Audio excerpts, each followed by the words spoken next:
belief is in people. I fix my faith in people. I'm a great believer in the power of people. We are going to freedom.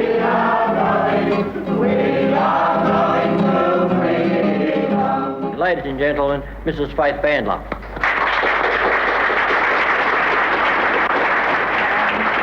The eyes of the world are on Australia. Equal rights, together unite for freedom. There's one thing I know, if I don't know anything else, and that is the people have been given a shocking deal under the Queensland government. Yes, for freedom. The fairest thing for the Commonwealth government to do is perhaps hold a referendum. We are going to freedom. My mother was part Scottish, part Indian, and of course very much Australian. I think that mixture contributed very much to her beauty. She had this deep olive skin against this jet black hair. She had a hard background. It wasn't easy.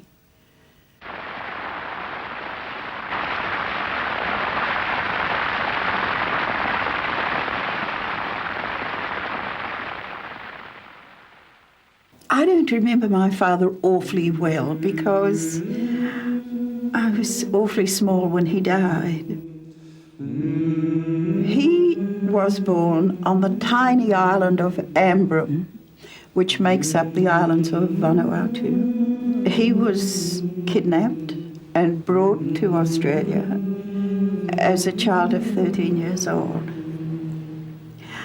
And he was put to work on the cane fields as a child in Mackay. He told us all this. Like where we lived, it had two kitchens. There was my mother's kitchen, but there was his kitchen, was a kind of lean-to. And there was an open fire where the yams were roasted and the taros, and the big black kettle hung from the by chain from the roof. And there was a saucepan for the milk. And around that fire, these stories would be told to us by our father. And I heard these old men talking when I was so young about their experiences and how it was for them. And they'd been kidnapped from different islands because some of the Micronesian islands were practically wiped out. And there were 60,000 in all who were brought. But I believe that was 60,000 men. I doubt if they counted children like my father, but they were put to work in the cane fields. It was a vigorous trade, and most of them were sold for the sum of £7.10. The life on the cane fields was certainly very different to that in the islands. They had to get up in the morning and they had to work all day from sun-up to sundown. And it was extremely hard. They were controlled by an overseer. And if the overseer didn't have a whip, he'd have a gun, which was very threatening.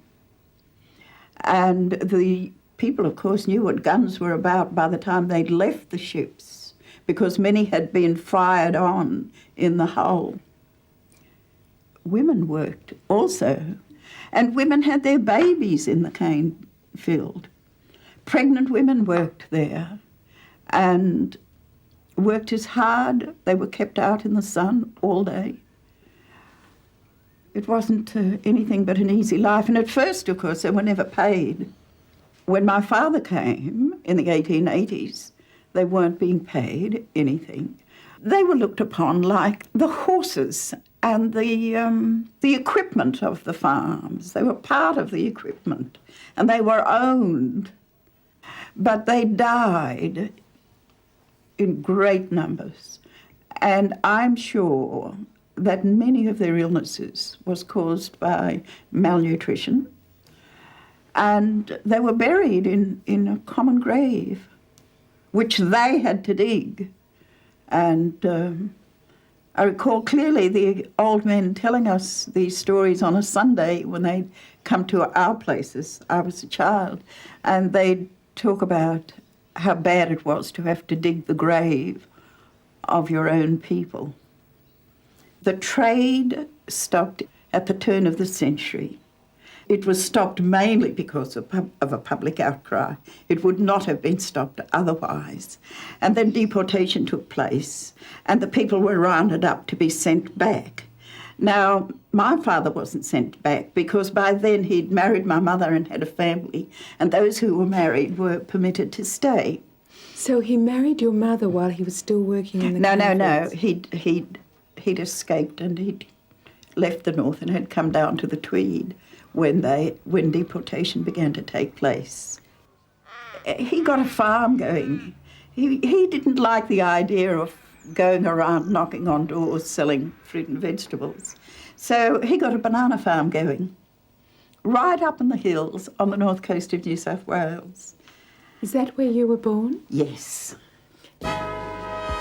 What brought you to Sydney?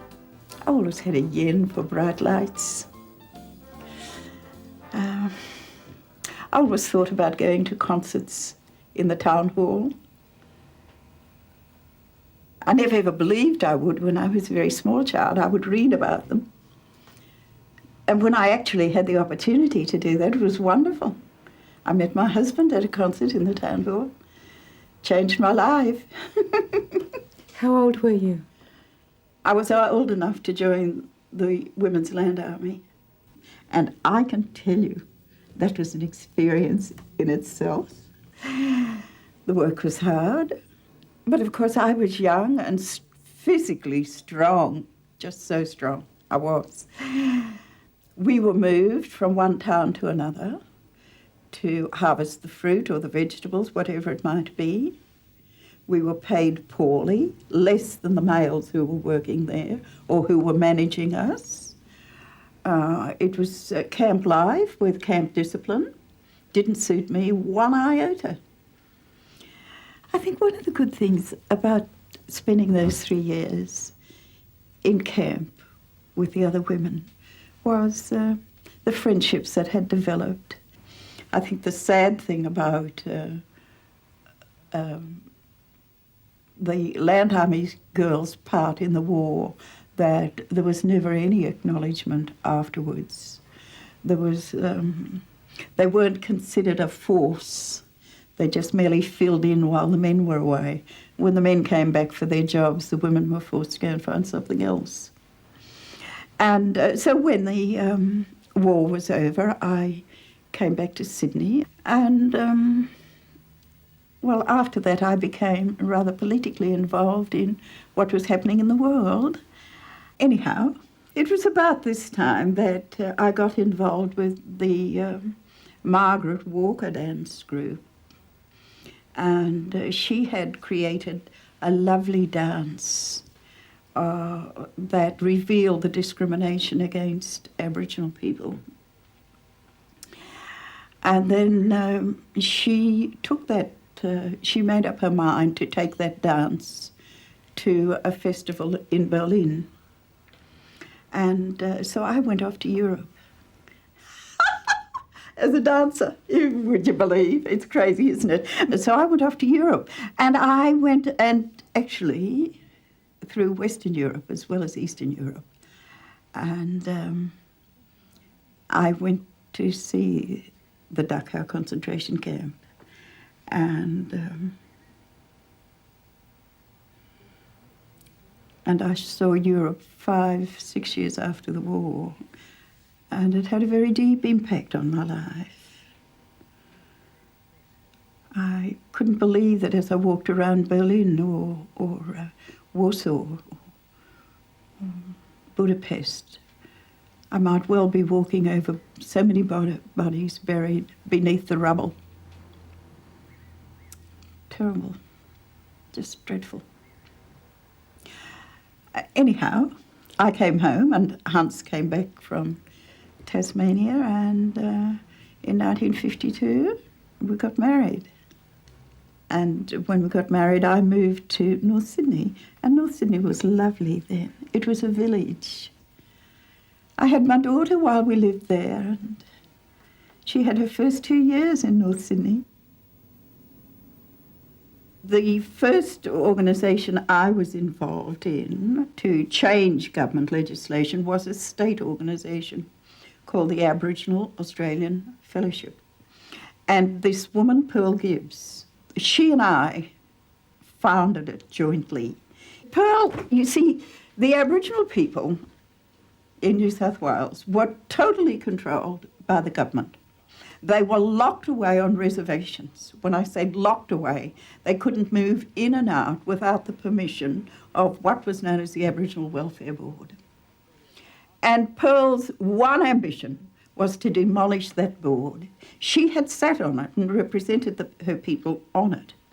And on one occasion, I can remember her saying, "It's May Day, come and march on May Day."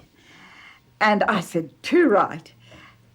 So she went down to the waterfront and she got some of the wharfies to make a poster for her. And it had a huge flame of fire, and below was "Burn the board." And she said the board should be destroyed because it controls my people's lives. And so this tiny little organisation worked towards that end. And in 1969, we achieved it. And we achieved it because of the dedication of the people in the group. Now, Jessie Strait was then became a patron of the fellowship. And, you know, Jessie had been at me for a while and telling me that we had to have that referendum. So she drafted the petition. And then Jessie actually placed that in my hands and said to me, "There you are, now go and get yourself a referendum." When we began the campaign for the referendum, the situation for black stockmen, for instance, was very bad. Many were paid absolutely nothing. They were given rations of flour and beef and tea. And this was in the late 50s and the early 60s. And they worked on the cattle station. If they got wages, they were paid about half the wage that was paid to white stockmen. It was a bad time. It was a time when, even in the most advanced state, perhaps New South Wales, children could still be taken from their parents. And they'd grow up, and they'd marry, perhaps, and they wouldn't know who they belonged to. And this went on, of course, up until quite recently, not that long ago at all. The Aboriginal people lived under 6 different laws. Each state had its own law. We needed the state laws to be abolished for this reason, that they created such tremendous confusion. You could be a relatively free person walking around Victoria, and you come to New South Wales and you find you've got to go up to Bridge Street in Sydney to get permission if you can go and see your uncle or aunt, if you please. Then if you move over the border into Queensland, well, the very fact that you go over the border into Queensland, you could be arrested without reason. So there was a great need to abolish those state laws and to bring everyone under the common law, the federal law. With incidentally, the migrants who had come recently, who had all the protection and privileges of the federal law. So that is the main reason why it was important to have a referendum. We had to change the federal constitution. So Jessie Strait, she drafted the petition. So we got the handbills out. We went to the wharfies and we went to the Seamen's Union and a few other unions and said, would you circulate these? We're going to have a public meeting in the town hall and we're launching a petition for a federal referendum for the rights of the Aborigines. And the unions took them and took the petition and the handbills, and particularly Seamen's Union, and they were marvellous because they were able to drop them at all the ports around Australia. And that was the founding of the organisation that brought about the major changes in the federal constitution, the referendum that changed the constitution in 1967. And we worked for that referendum from 57 to 67. We want to become a part of our country. With the coming referendum, this should give us some power if we get yes. And there is still a tremendous amount of confusion in the minds of the public as to how they are to vote on referendum day. All the churches will be wanting their members to vote yes to end this discrimination. It's said that we're discriminatory, and I think that if we vote no, it will do a great deal of damage to Australia in the eyes of the world. So long as they put yes in the bottom square. Now, this is absolutely vital, so I want to make absolutely certain that all the conveners make a tremendous drive around this particular question, and that is the ballot paper. We are going, we are going, we are going to freedom. We are going, we are going, we are going to freedom. I worked very early on the morning of the referendum, and I was hoping that someone would ring me up. I always dreaded the thought, in the end, when the telephone would ring, I would wonder who would be asking for what. But this day, I really wanted someone to ring up and comfort me, I think, because I feared the worst. I didn't want to believe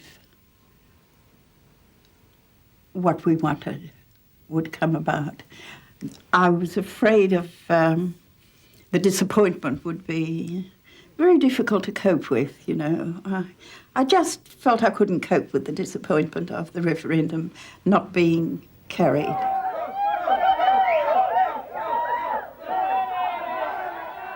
Do you feel a certain sadness personally that having worked so hard for all of that, that you personally have never really properly been acknowledged as being very, very important to that history among the current Aboriginal leaders? Look, I don't think that we human beings should go about changing or trying to improve situations that are drastic for other human beings and expect to be rewarded. This is what life is about. It's about getting up and helping each other and doing the best we can to raise people out of their misery. I don't think that those people who worked for that referendum thought about rewards or thought about acknowledgement. And I certainly didn't. I mean, there were people who were involved in the prevention of war. People who went around asking for the atom bomb to be banned. There were people who were very politically conscious and people who knew what the lack of rights meant to a particular group of people. And they were not the people who went around and said, well, now, really, you should honour me for all that I have done. Look at the Aborigines today. I don't look at the Aboriginal people today and expect them to say to me, well, thanks, Faith, you know. Not at all. This is what we all should be doing. Everyone should be getting up. And everyone should be involved in preventing what is going on in different countries. That has to do with putting one group down against another on the grounds of race. And whether it's in South Africa or whether it's in what was Yugoslavia or in any other part of the world, we should be doing just that. And I see it just as a human being's duty to get involved in raising people to be equals in society. When did you start getting interested in the plight of your own people, of the South Sea Islanders?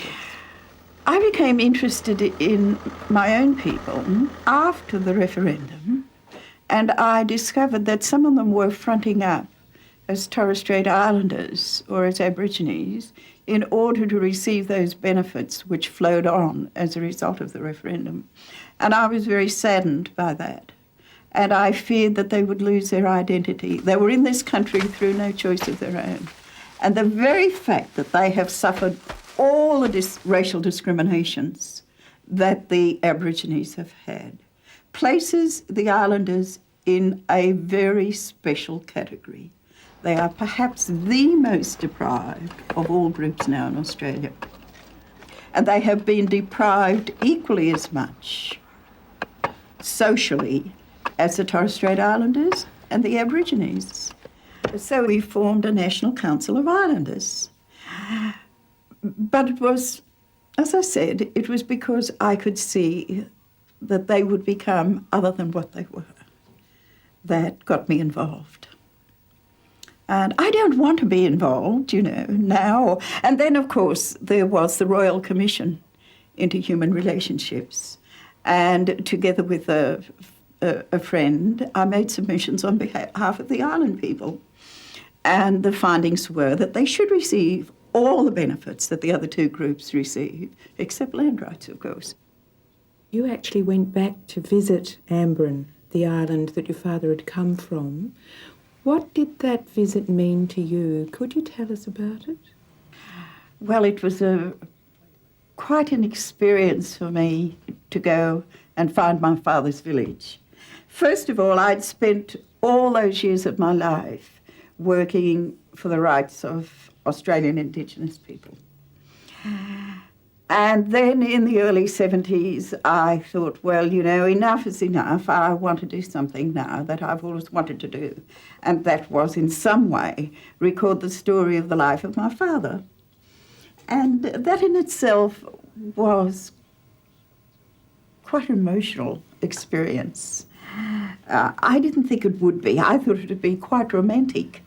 You know, I'd find the islanders and I'd go there and I'd tell them that I belonged to them and they belonged to me, and I'd eat coconuts and bananas and all this sort of thing. But it wasn't like that at all. It just wasn't like that. And I recall taking two other friends with Hans, and we arrived in Vanuatu, and just putting my feet on that soil was quite overwhelming. Can't describe it. It was the first time in my life I felt I really belonged. I really belonged. And the welcome was quite overwhelming. Did you find the people who had been your father's immediate relatives? It was interesting. After a couple of nights, we were housed in the local clinic, but we were told that if a woman was in labour, then we'd have to go and sleep under the trees or somewhere. So we were in the clinic, and each morning someone would be sitting outside with maybe a pair of roosters or some bag of yams or something like that, and they would be claiming me, you know, that I was their cousin's cousin or some link, some close link with one or another.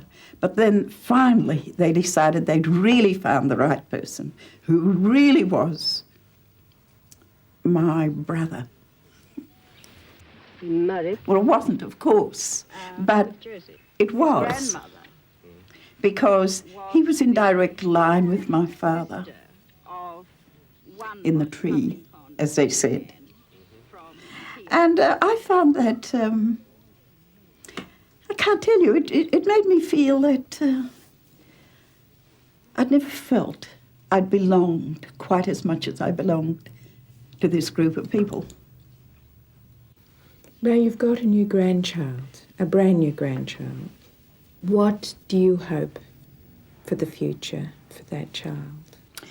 Of more recent days, I have become concerned about the future of the world, and I know that the birth of this little one has had something to do with it, and perhaps that is why I have shown concern about the continuation of the manufacturing and the sale of arms.